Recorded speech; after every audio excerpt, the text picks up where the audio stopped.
We had lots of fun on Liberation Day. And the next day too, until evening began to fall. I'd no idea what would happen here on the Bisterweg. On September the 18th, 1944, the Americans and British liberated Eindhoven. The next day, September the 19th, Eindhoven celebrated boisterously. It was a day of many emotions. I danced in the streets, but stayed close to home. I was too afraid the Germans would come back. In the course of the afternoon, there were suddenly rumours the Germans were again advancing from Nuenen and Helmond to Eindhoven.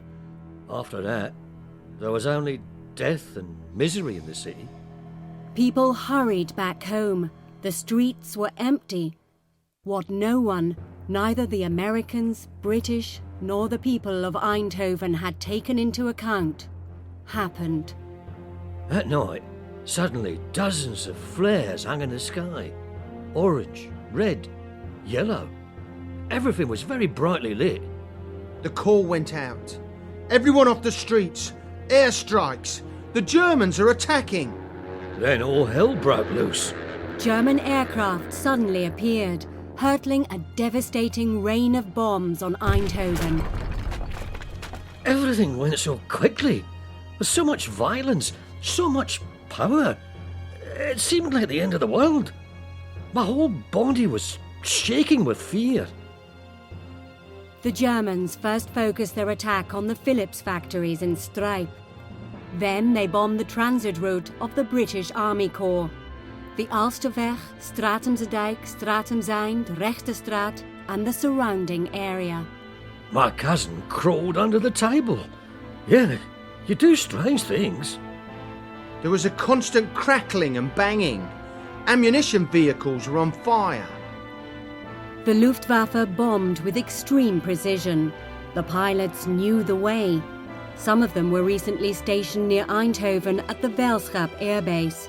But here, on the Bisterweg, a bomb shelter full of anxious people received a direct hit. The shelter here was still under construction. There were huge piles of sand. People were buried under the sand and rubble and choked to death. 41 people died here, including a family of 8. It was horrible. Victims lay horribly maimed in the rubble. And everywhere, the smell, you know? That strange smell of burnt bodies. And there was a grey haze over the city. I remember a series of flat horse carts on which crosswise rows of coffins were stacked. All stacked together. And hundreds of people behind them. Survivors. Following in mourning. During this bombardment, a total of 227 people died. There were more than 800 wounded. Many buildings, including 228 homes, were destroyed. A high price for liberation. Would you like to know more about the last years of the war? Then please visit the Wings of Liberation Museum in West and the Liberty Park in Overloon.